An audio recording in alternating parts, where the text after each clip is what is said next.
gather round, the curtains rising high. It's real talk time, and we'll tell you why.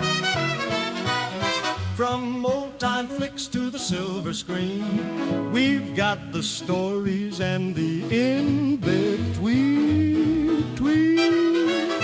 But out of real talk, it's the place to be for movie magic. Buddy, Welcome back. episode 21. Welcome back to me. 21. 21. We're in the new studio. New The studio. full VR stage. Yeah, right? That's basically what it is. And it was funny, too. I had a conversation about that out to a cinematographer Yeah. that I work with. And he was saying, the worst part is you guys could be telling the truth. Absolutely. And he was like, when I fast forward the video and I run it through, like he just scrubs the timeline. Yeah. He's like, that daylight faded a bit too in time with your podcast. He's like, it could have been on like a timer and you guys have like, somebody signaling you got 5 minutes left. I was like, It was a little too perfect.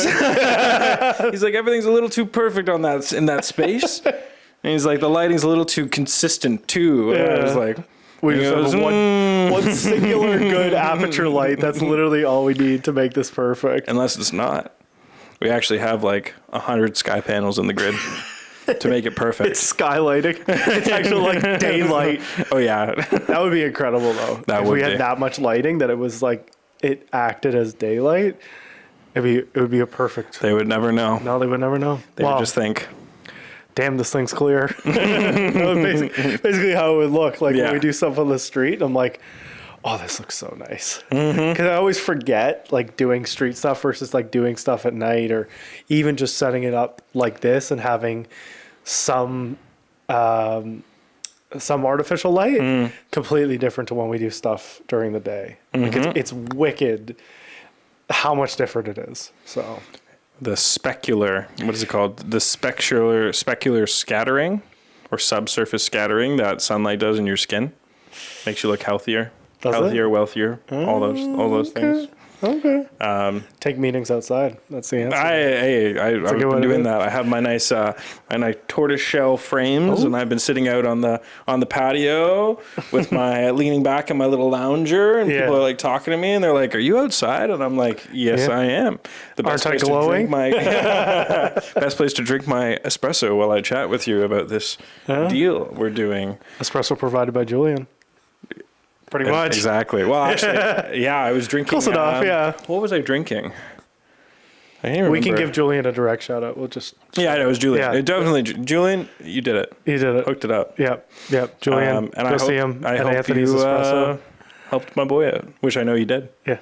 There you go. So, And then when you get your setup and Joey gets his setup, and then when I open a cafe and we're all going through Julian, making sure Julian's getting credit for it. you know what? That would be so funny if it's like the best new cafes in Toronto. It's just us three. We've got the top three top cafes on like Blog.to. Yeah. And then in the credits, it's like yes, and the direction behind all of this, we give credit to Julian. Yeah. Every single one of us is like, Julian, yeah. who do you give your credit to? Like, who helped you with all this stuff? Julian.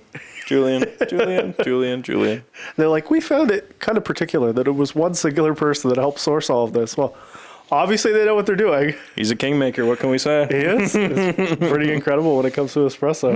Now that I look at it, it's all the same machine. You guys are using the same beans. Yeah. Kind of dialed it. They all taste the same. Is this a chain restaurant? No. It's the same dialer. Yeah. We're dialed in, baby. That's what it is. We need, at some point, we'll have a Real Talk studio. We'll have a sick espresso setup. Oh, yeah. I think that's the goal. That's always the goal. Have a sick espresso setup. I think we can do that pretty easily.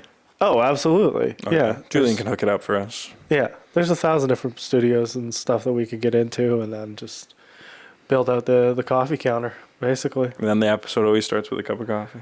There we go. Okay. At some point, so we'll have the. And that could be the tagline.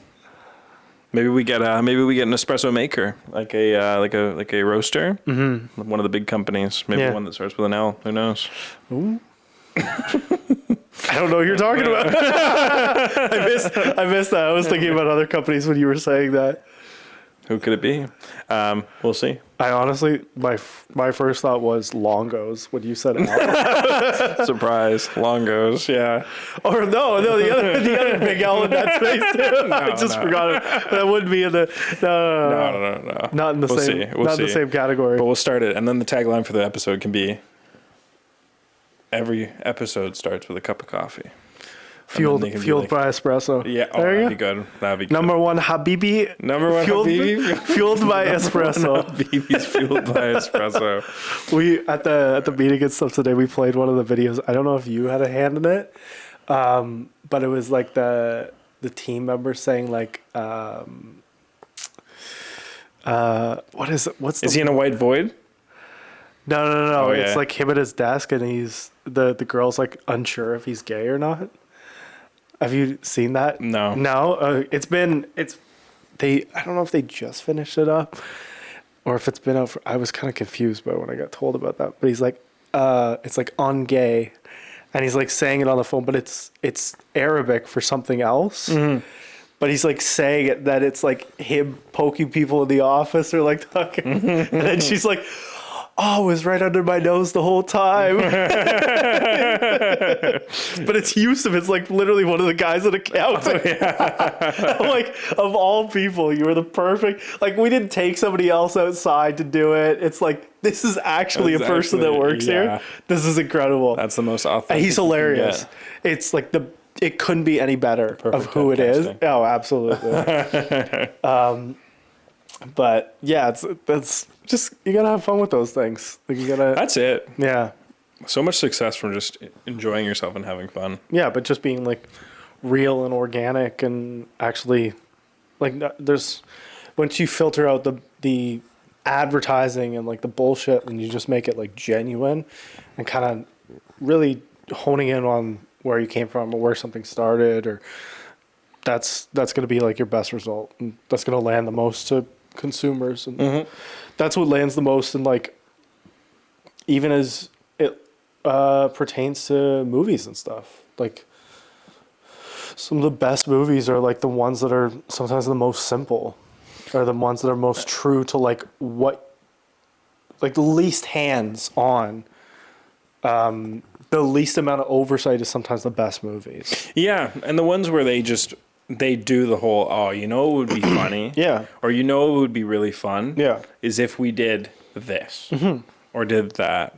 And this actually could be a perfect segue into what we're talking about today. To be sinners. Yeah. Sinners. It's amazing what happens when you just decide, hey, I'm going to just try it. Have fun and try it. Like, I think, and you guys really, really need to go see this film. Like, I can't highly recommend. Stress enough. Especially in IMAX. You have to see it in IMAX 70 millimeter if it's still available to see in 70 millimeter. If not 70 mil, at least IMAX. Yeah. Seeing it in regular just won't do it justice, based on especially the perspective that you get, and with those the full utilization of the screen, which is so rare. Oh yeah. When it comes to like, and it's the way the new movies are displayed, and the fact that it switches between the two, and it's such a cool. It's insane. It is such the first time. Well, not the first time I saw it, but one of the first time. Yeah. No. Should preface that as well. We've seen it twice. The first time I've seen that the format change. Yeah.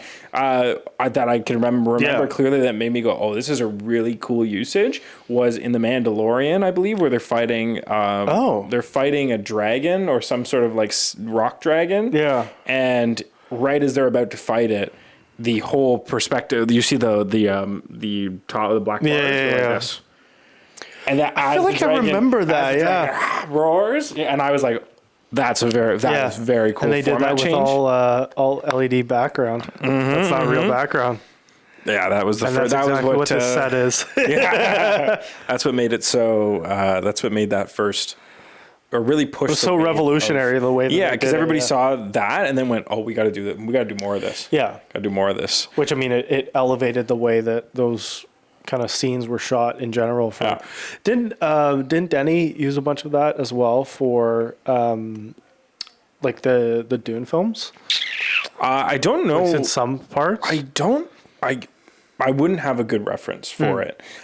From my knowledge, they used mostly practical VFX. And what I mean by that is they would do builds as much as they could. Yeah. And then they would build it out to add that next 20% that just turned it into it. Like they would have cranes holding set pieces that would create the real shadows on the ground. Oh, okay. But it wouldn't be a whole domed ceiling, or it wouldn't be like a whole top piece.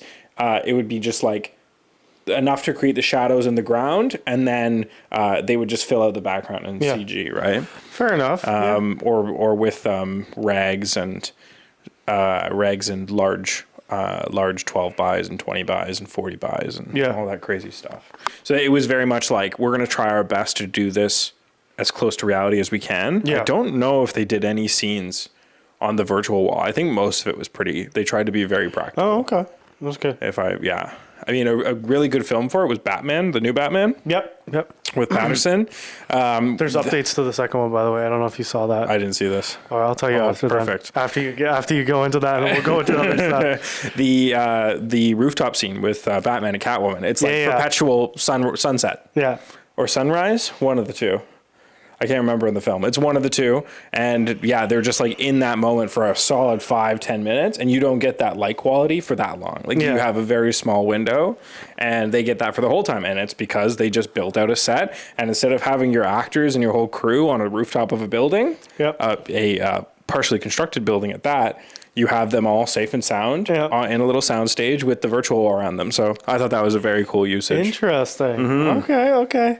So what I was going to say about what I just read into, which got updated a couple days ago, was the Batman 2 project could get completely dismantled. Oh, shit. Because there is a chance that Robert Pattinson, because of Odyssey, is not available to film the Batman this year. And if that is the case, they will just like take apart the second movie. That is wild. Cut it entirely and then focus on James Gunn's DCU. And not do anything with Matt Reeves. Because Matt Reeves said if Pattinson's not in it, if he's not participating in it this year, he will not do it. And therefore, they're just going to scrap the movie. Damn. Yeah. You know what? Maybe that's Which is nuts. Yeah. Maybe that's exactly what needs to happen. Yeah. If James Gunn is going to take over the DC universe, then it's a different Batman. It's completely different. We get one singular movie, and then we move on to like a different version of the Batman. Which hopefully they delay enough so that it's like, which is going to be exciting. Who was it? Henry Cavill that said he wanted to put his name in for it? Maybe. Was it Alan? I can't pronounce his last name. Reacher. Oh no, he said he would do it. Yeah. Oh yeah. I can't pronounce his. Richmondson? No, that doesn't make sense. It's Alan something. What character does he play? He's Reacher. He is that guy. Yeah. Oh it's yeah, Alan Richkinson or something. Yeah. But he had said that he would do it for free. It was him or Henry Cavill. One of the two said that they would do it for free because it was like a lifetime. It's like you wouldn't even have to pay. That feels like a Henry Cavill thing. Yeah. I'd do it for free because I love it so much. Yeah. But it could be Mr. Reacher. Yeah. In other news, well, as we talk about like directors and stuff later on, but they are the front runner for the next Bond film. Who do you think it is? To direct. Oh, just to direct. Not to be the actor, because that's still like totally up in the air. But they've narrowed it down to, I think it was 12 people for who could be considered. I don't know who it would be. I know it's not who you're thinking, because you're like, okay, who would direct a Bond film, right? It's a different. You almost have to have somebody within their own genre of like doing spy films, but it's not who I would have expected. Who would you have expected? I don't know. I don't know a name. That's what I mean. Like, yeah. I would have chosen somebody that had directed a Bond film previously because they've been so good. Or even like even Black Bag. Whoever did Black Bag. Exactly. Like choosing something along that. Nobody that did Fast and Furious. That would be stupid. But no, it's actually the front runner for doing it is Christopher Nolan. What's so interesting. What's so funny is I thought you were gonna say that name, but I thought you were gonna say it in the context of you would have thought it would have been like Nolan or something. I never would have considered that being. You know like, what though? I think with Tenet, I know. I think that's what made people go. Maybe he could do something here. I know. I think that and pitched it to them first back in 2021, which I also found out. That's so cool. He was like, I want to do it at some point, and they were like, no, because we want creative control, and he was like, no, fuck you. No, I want full creative control. And so now that Amazon has bought it, of course Bezos is going to pick probably his favorite director to do whatever he wants and give full creative control. So as a result, they come back and it's, as of now, he's the front runner to do the next Bond film, essentially when they pick the actor. Yeah, I think Nolan would make a great Bond film. Yeah. Yeah. Again, just not who I expected though. No, I wouldn't have picked that name out of a hat. No, I would have said yeah, like someone with a spy film background, or at least someone who could layer drama. Yeah, I mean, it makes so much sense, but I wouldn't have picked Nolan. Yeah, I can definitely see it, especially talking about it, but I don't know. It's so different because like the way that he does films and the films that he has done are, I almost want to say they're like so magical in a way that they're not a realistic spy film. Not even like not realistic. It's not really fair to say that, but they're not real in the same way that like a Bond film is meant to be. Yeah. That seems like a weird kind of take on it, but I would almost prefer that like he have co-direction from the Mission Impossible director. That makes sense to me. Comparatively to like him doing it in a full creative vision. I also think it like takes him out of the bubble that he's currently in of like the type of films that he does. But if he's going to take it over, he would do it in his style. I know, but that's what I mean. It's like, does that work though?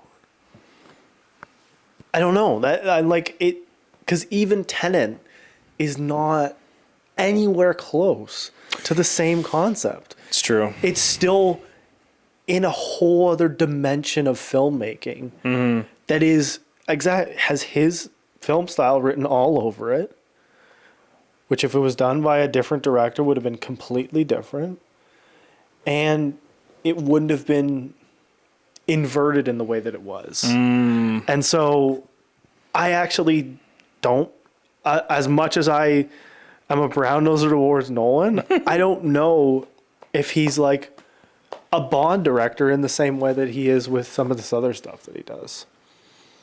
It's a good point. Yeah, I don't know. I'd have to see. We have to wait and see. We have to wait and see if that's actually going to happen. If that's the case, I'm actually very excited though, because I feel like it'll be so different. Yeah. Whether that's a good thing or a bad thing, that's to be determined. But it'll be definitely interesting the way that he takes it. Yeah. Yeah. It's going to be completely different to any other film that's been done previously. Yeah. Which also, now that Daniel Craig has left, allows there to be a separate timeline as there has been with all the other Bond films in how they build out however many movies we want to make that part of the franchise. Oof. Right? Because Nolan's very good at picking talent. I don't think he'd have a problem picking the right person to play that character. In my opinion, I think there should be a much shorter list of actors that are like considered for that film. I'll pull it up because I think we can like go over it. But like Henry Cavill's one of them. I think Henry Cavill's a good choice. Because him in what's that spy film? There's Ungentlemanly Warfare that he just did. Yep. But what was the one before that was really good? That he did. Damn. Even him in Mission Impossible was good. So I'm just gonna. Oh god, the site's like bugging out. Oh, my whole computer has crashed. I don't know what just happened, but geez, it's like not loading at all right now. Okay. I'm going to have to kill this page. But, yeah, so it seems like, oh, that'd be a good one. So some of these I can wean out because they're obviously not now considerations, but they were. So considerations, we got Aaron Taylor Johnson. Okay. Don't love, but I think he'd be cool. I think he would be cool as long as he had his own spin on it. Exactly. But traditional Bond, I don't know. Henry Cavill. Cool. Feels like traditional Bond. Yeah. Which I love. Classy man. Theo James. Okay. Could see that. Let me see his face. So I'm thinking he was the right in guy. Yeah. Oh yeah. Yeah. Who was in The Monkey? Maybe. I don't know. Yeah. I don't know if I'm sold on Theo James. Not as much. Idris Elba. I kind of mess with Idris. Yeah. A little older. That's okay with me. Different character. Cool guy. Yep. Josh O'Connor, who I don't recognize from anything. That might be okay. Which, again, could cement himself as Bond. Tom Hardy. Honestly? Based on the new series, too? I don't know. I'm kind of into Tom Hardy. Tom Hardy might be a good choice. And then we have Aidan Turner. Mm-hmm. Again, I don't recognize.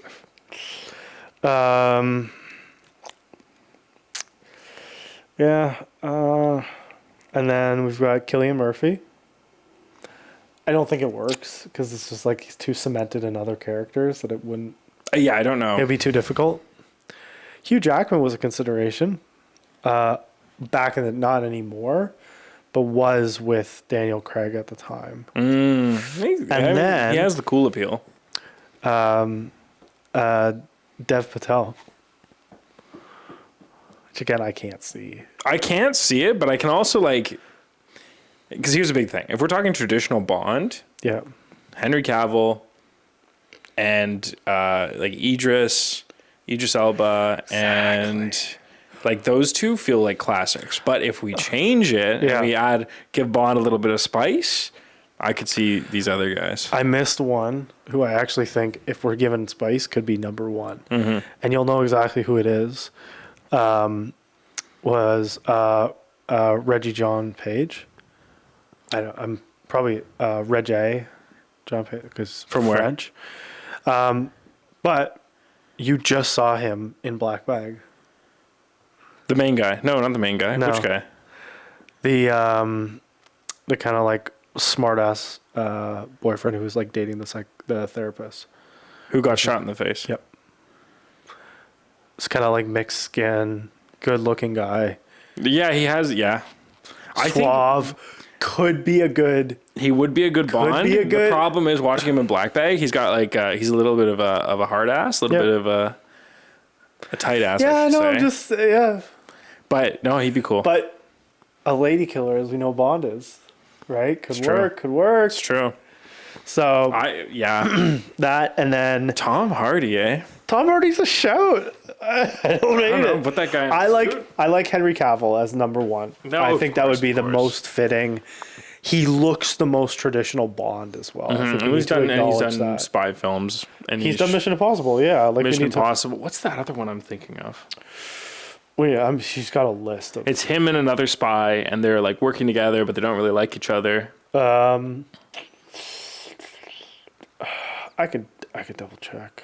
There's a lot of films. It's okay. Julian can double check for us. Enola Holmes? No, definitely not that one. No. Well, he was in Argyle. Not Argyle. Oh, The Man from U.N.C.L.E. The Man from U.N.C.L.E.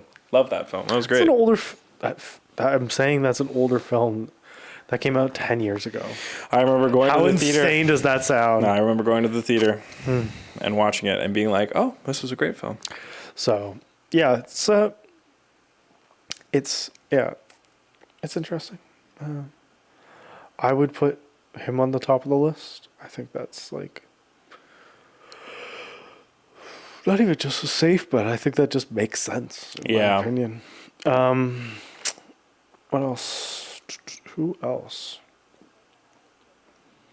I think that's a good one. And then Henry Golding, who you'll remember was the Asian guy in The Gentleman, in the movie, not the TV show. And he comes to Matthew McConaughey's character. He's like, "I'm gonna buy your business," and he's like the frozen Chinaman at the end. Oh yeah. Yeah, you know what I mean. Okay. I say frozen Chinaman, you know exactly what I'm talking about. Well, no, I was like just putting The his face quote in at my the end mind. of the movie, Yeah. which is like such a cold moment. Oh yeah. Well, literally, it is cold. It's freezing. It's a cold moment. It's what is it? 2 degrees below zero, I think he says. That's such. I've watched that clip. I don't know how many times. Every time I watch it, I'm like, oh yeah, that would be me. Cool. Just cool. I'm a jiu-jitsu champ. That would be me. We can outro that with the clanking. Ding ding ding. But yeah, like we've kind of already got into our episode at least, but today we kind of wanted to talk about specifically Ryan Coogler, at least to start, but the recent hot chair, as we want to call it, for directing and people that just aren't missing. Like there's a handful of directors that just don't miss. It's a relatively short list, but I think there's like a really cool new wave of directors that just can't miss right now. And Coogler, I think, is like high up there, especially after this movie. Like Sinners was Incredible. It's hard to like put into words how good it was. I haven't even been able to like tell enough people. I wish I could. Like how good it was? Yeah, I didn't have like any chance to do that at work this week, but like yap a little bit and be like, you guys need to see this film. Like, trust me, you need to see this film. It's not a horror movie. It's not like a jump scare movie. Like, I've heard people calling it like a horror. I wouldn't call it a horror movie. It's just a extremely well done thriller. Like that's really what it is. It's not even like a psychological thriller because you don't really need to. It's not too deep in the same way that mind-bending movies would be in some other capacities, but it is very much a thriller, and it was extremely well done. Yeah. Again, the switch between formats was incredible based on the scenes. I actually listened to the soundtrack on my way into work today, which was fantastic. And like the kind of the main song the movie surrounds is "I Lied to You," like that one. And all I could think of when I was in the car, getting hyped up, going into work, all I could think of was the scene where it's like this is all happening, and it's also burning down, and like that whole concept of the way that. I don't want to give too many spoilers. It's only been like a week, really, since it came out. Yeah. But I just urge you to go see it, and especially if you can, in 70 millimeter, and desperately if you can, at least in IMAX. Yeah. I have to. Just spend the money and go do it. It is worth it. Pick poor Robin clean. I know. I was jamming to that song, that one, and then the Irish one, all the way from Dublin, something that. Run Away from Dublin. Yeah. Oh, that in the movie, because it's like the soundtrack's best scene. The soundtrack's very good, but like it doesn't. It's very good, and I will just preface it by saying it just doesn't quite do the movie justice, because like the way that they did those scenes and the impact, especially with visuals. Yeah, not even just like the Dublin one, but also again I was saying the I Lied to You, that and the way that it's visualized, because I can hear the different aspects of what I remember seeing. But if you're listening to it for the first time and you haven't seen it, you'd actually be confused by what you're hearing.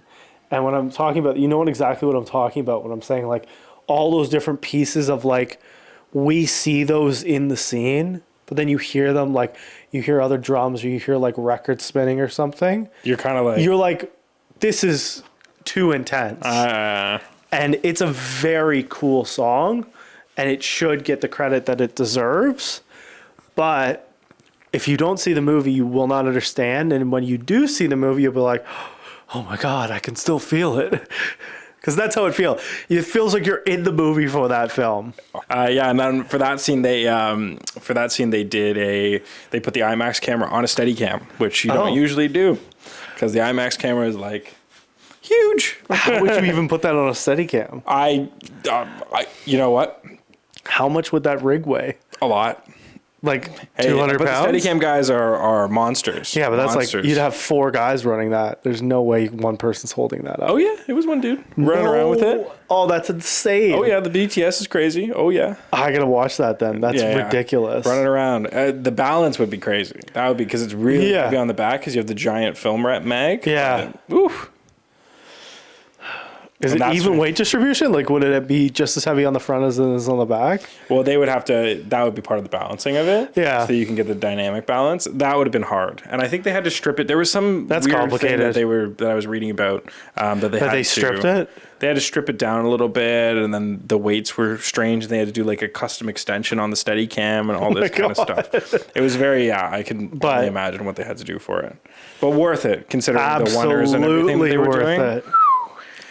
That was a very intense scene. I can't imagine trying to doing the choreography on that. Oh yeah, that would take a couple how many weeks that would have taken to like get where they wanted everything. Because that has to be a singular shot. It is.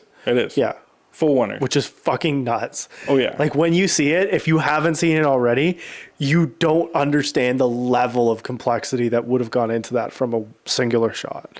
Yeah, like the fact that was still all real is insane. Yeah, the cinematography, it's just like everything. The reason it's a 5 out of 5 is because everything in the film worked so well together. Yeah. The characters, the costumes, the special effects, the story, the production design, the story, the setup. It was all like looking at it from a filmmaker's perspective, yes, they spent a lot of money, of course. Like, I don't know what the budget is. I don't know what the budget is. I don't know what the budget is, but I'm sure to use IMAX, you have to be at a certain point, but because of the requirements and all of that. But they, from a filmmaker's perspective, it was pretty simple. You get these you get the 2 main characters. You introduce them to all of the side characters, all your extension group. They go around and then they all sit down at the main base camp, and then the whole movie takes place there. And like, that is amazing. Like, that's how you do it from a filmmaker's perspective. And then you have amazing visuals, amazing music, amazing costumes, characters, special effects, set design. I just like, everything was so well done. Yep. So impressive, and everything felt intentional. There wasn't a moment where I was like, huh? Or why did you do that? Or why didn't you push it harder? Or why you told me that this character can't do this, but now this character can do that? That doesn't make sense. Yeah.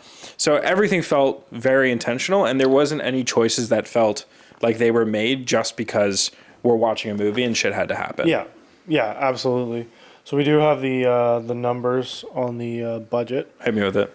What do you think it is?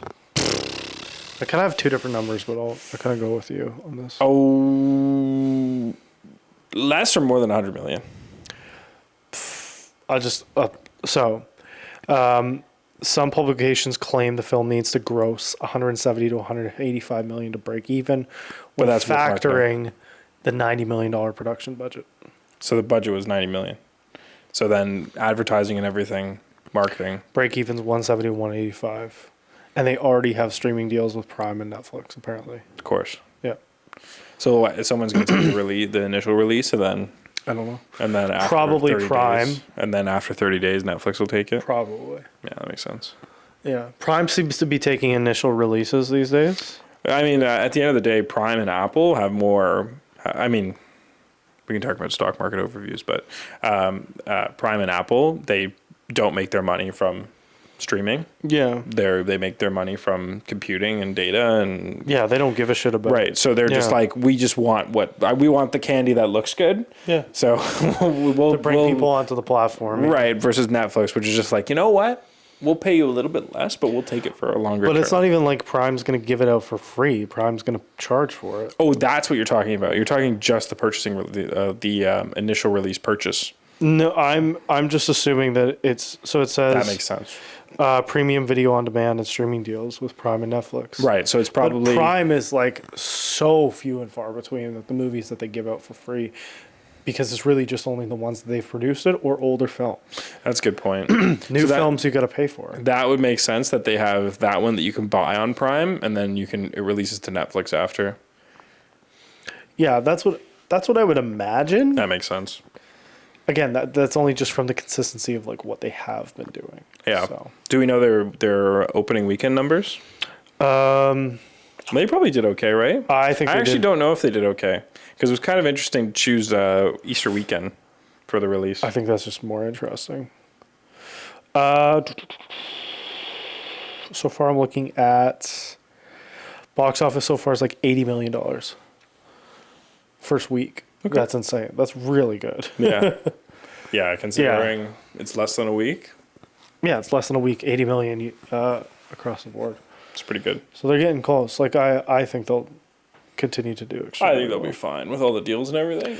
Yeah. They'll be okay. So, yeah, it was very, very good. It's fucking good. It was so good that I watched it 2 days in a row. Yep.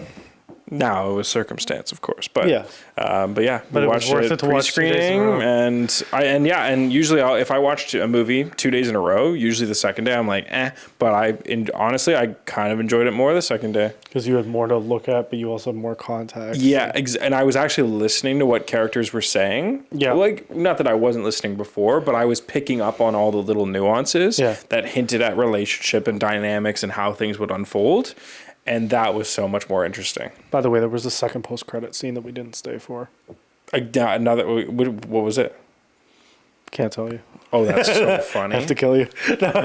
It was the younger character playing the guitar. There was like some other stuff that happened, but apparently like all the snippets that I saw of people talking about it, nobody knew there was a second one. Oh, so people, it's hard when you do it. And then it's like... It's hard when you do a second one. Yeah. Yeah, because you do the first one, and then you're like, oh, okay, it's done. And then it's not done. That's kind of, So there was a second post-credit scene. Damn, that sucks. I even stayed extra long on the second night, but I didn't see that. You would have had to keep... It was like at the end. Very end. Yeah. That's so funny. Which, only for the real film buffs, so... Apparently not us.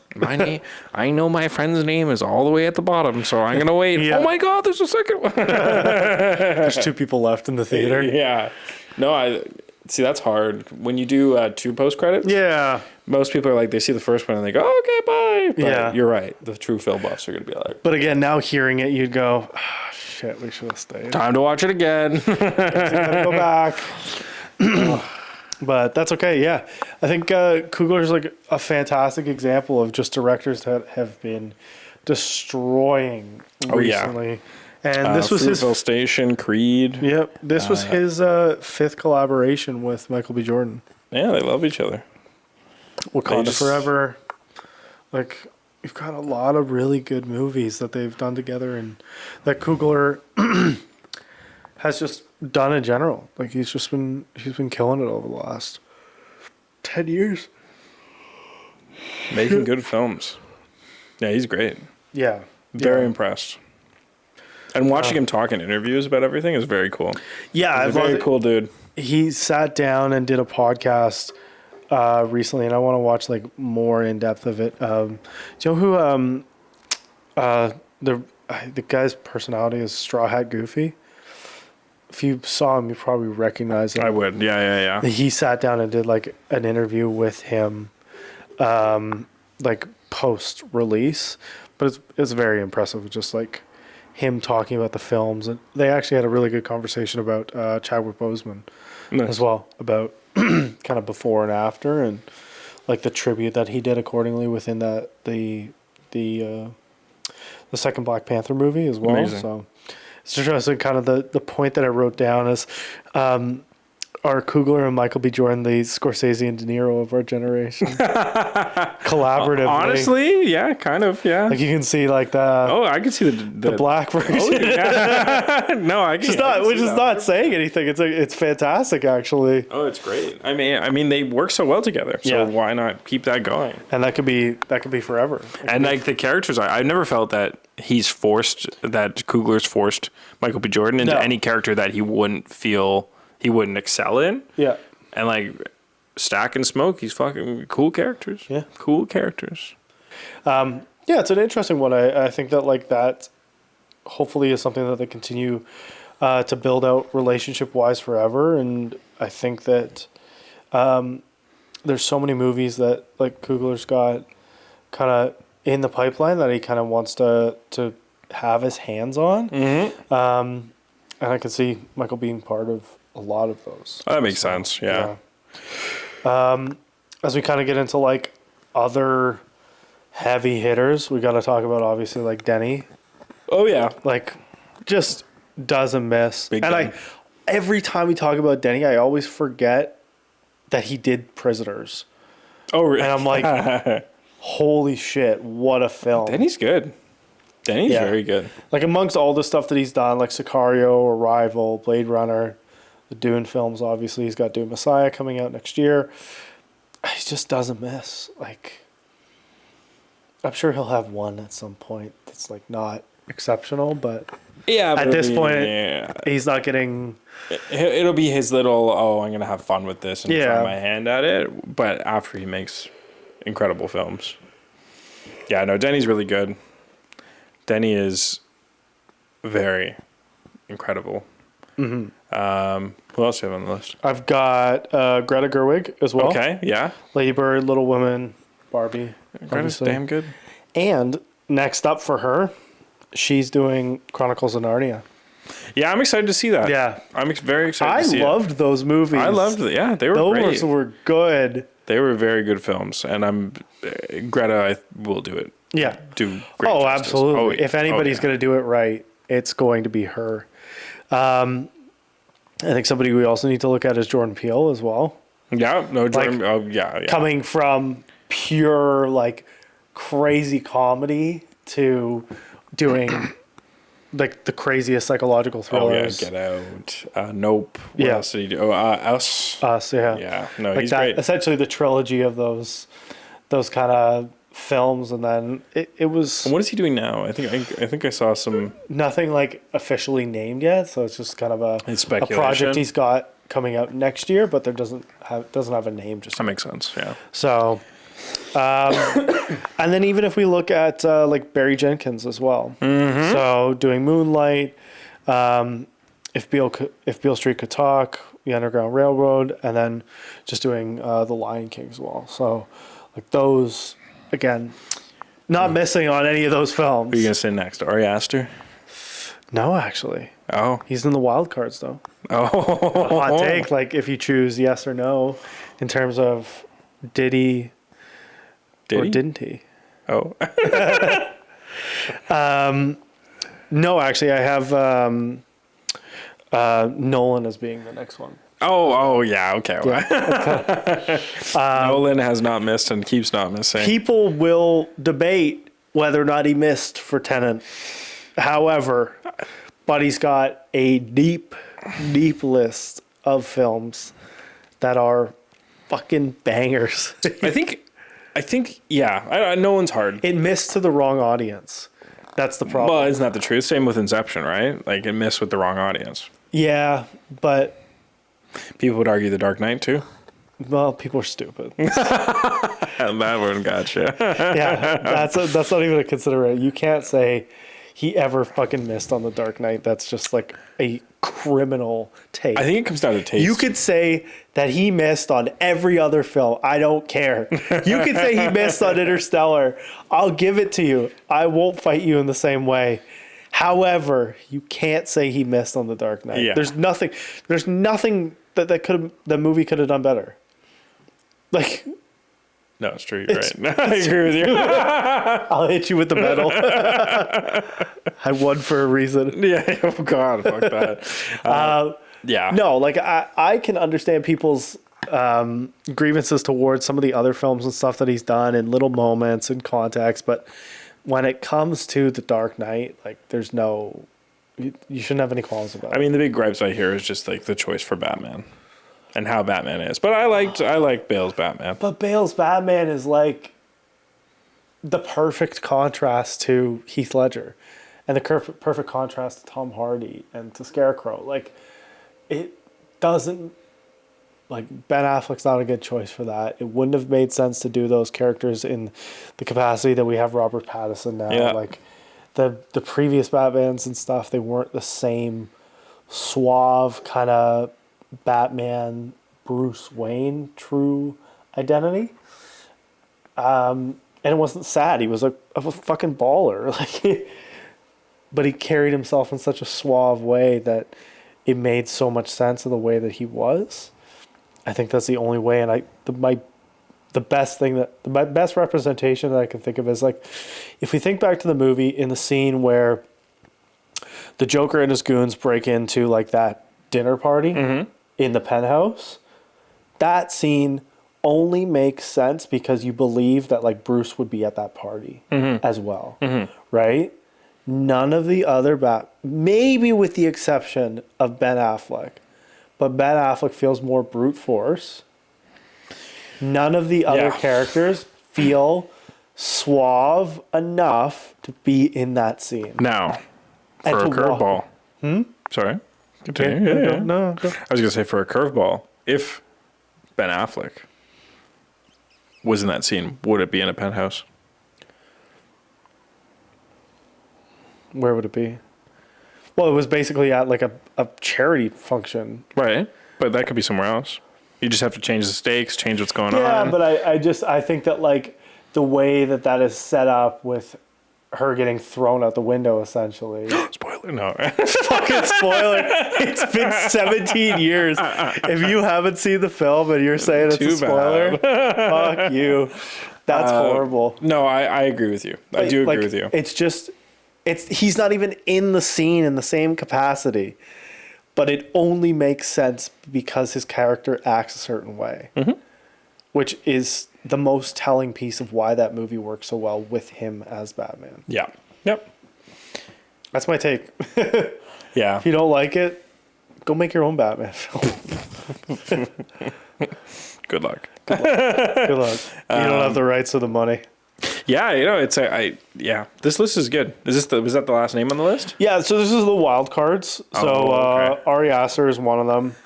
The Daniels, who did Everything Everywhere All at Once. Okay.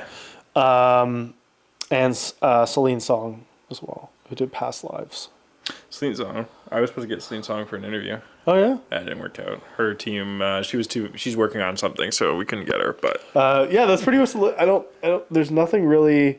There's nobody else on the list, but I think like it's like a pretty reasonable list of directors and very fair as well.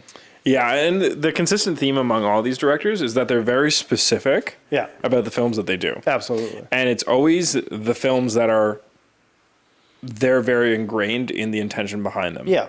And what I mean by that is they're part of the creative process that allows it to happen in a certain way. Yep. And I think that's what makes all these directors on the list. Is because they're like, these are the films that I want to do. Yeah. And I'm not just going to go do this film or that film or whatever I get contracted to do. I'm going to be very specific about what I do and don't. And I'm going to make sure that it's intention behind it that leads it. And I'm working with my people that I like, that I want to work with. And I think that that's the best way to do it. I think it's interesting because like the soft no mention is actually Bo as well. After doing Parasite, after doing... Oh, yes. Not on the list. Not even an honorable mention. But that's interesting. As we talked about for Mickey 17, it didn't feel genuine in the same way as to how Parasite it should have been done. Exactly. Well, Mickey 17 felt like a studio film. Yeah.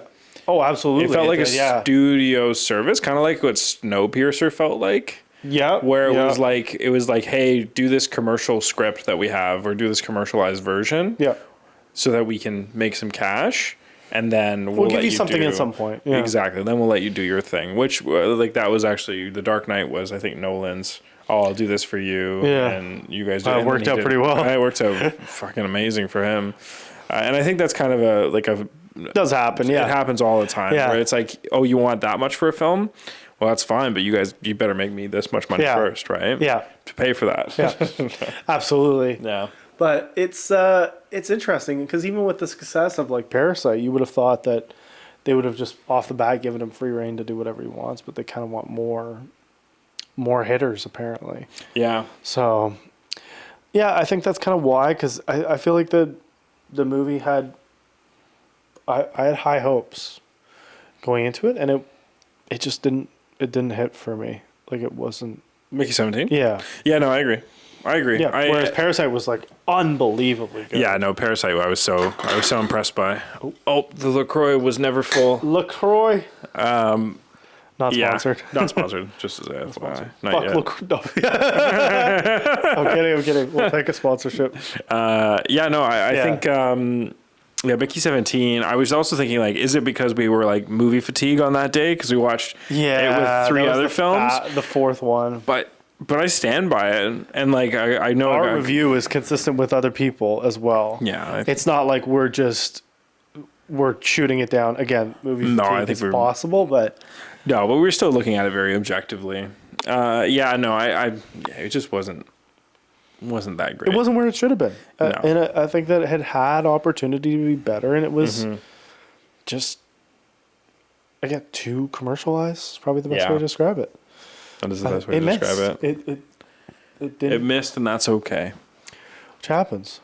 I thought Robert Pattinson was actually good in the film. Oh, he's great. I just thought that like surrounding him and other aspects of the film weren't as good as they should be. I agree with you. I think it seemed like he had fun, and we're getting a lot of twin films this year, it seems like. But yeah. I know, right? So Actors random. Playing other characters, yeah. 3 this year. What was the third one? Third one is... Alto Knights. Oh, yes.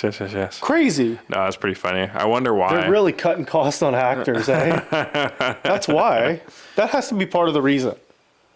I guess. I saw but you're still having to pay for all the supports that go into shooting to a double support. No, but you're instead of paying 2 leads, sure, but now you have a whole other complexity because now it's one lead that you're shooting twice, so it's double the shoot time, and you need a body double or a stand-in who can play the character appropriately, and then Sonic did it too, but that was last year. Yeah, and it wasn't his twin. It was what's his face? But basically, his older version of him. Yeah. But yeah, like you need that, and then you need VFX to blend everything together, especially when you're putting heads on bodies, or swapping out scenes, cutting things, doing split screens and individual coverage. So there's this whole other thing. Now, I guess if you compare it to what an actor salary would be, of like a Michael B. Jordan level, yes. And I don't know if it would have been as good. I don't know either. I think like having it be twins adds a whole other dynamic, brotherhood dynamic that wouldn't have been the same if it was like 2 individual characters, if that makes sense. Yeah. Like identical twins. I think it's interesting that I saw some people mention this and just some of like the TikToks that I've scrolled through, and this is very loose. But it'd be interesting. I wonder if originally the consideration for this role was given to Jonathan Majors instead of it being a twin. And they took him out. Because it would have worked really well. So you're saying you saw this take? I saw this take. Which, when you think about it, is a valid opinion on what could have happened to the film. They transitioned it extremely well if that is the case, because they made it very good with like actually twins. But it's not impossible to think that that was like what happened. I wouldn't be surprised if that is what happened. Based on the fact that it was Warner Brothers. Damn, that's good. Nah, no. Right? I wouldn't be Something surprised to think if that about, happened. people. Yeah. I wouldn't be surprised if that was the case. Jonathan Majors the original cast, in the original cast for Sinners? Drop a comment. Let us know what you think. Yeah, that's very interesting. And honestly, yeah, I wouldn't be surprised if that was the case. Similar pivot stature. ever. Similar stature. Features. They could play brothers. Yeah. Yeah, there was a couple moments Or they as I could reflect. actually just be cousins, like they joke about in the film. Nah, we cousins. Yeah. You boys twins? That would be so funny if they added that line in. Exactly. Oh. Just saying. Oh, that would be really funny. From Creed to the south of Louisiana. That's really funny. Yeah, that makes sense. From a boxing rings to the barn. To the barn. To interesting, eh? the juke. Yes. Don't give too much away. The juke. I'll have corn liquor, please. Yeah, that's a great. I would not be surprised, but you know what? Hats off to them if they pivoted. Hats off to Coogler for pivoting and rewriting. The pivot's crazy. Yeah, and like, that's now that you're thinking about it, you're like, oh, I can't look at that. Would make sense, but that would make sense. To me. Absolutely, it would make sense from a casting. I was surprised that they did twins. Yeah, yeah. I was like, that's a cool. It's a fun concept, but I was like surprised that they wouldn't get two A-listers or somebody to pair with Michael B. Jordan. And but the only other person that makes sense to pair with him. That's so funny. Is Jonathan Majors. 100%. It is. Nobody else looks like him except for Jonathan Majors. It just looks bigger. Like literally is just what character would he have played?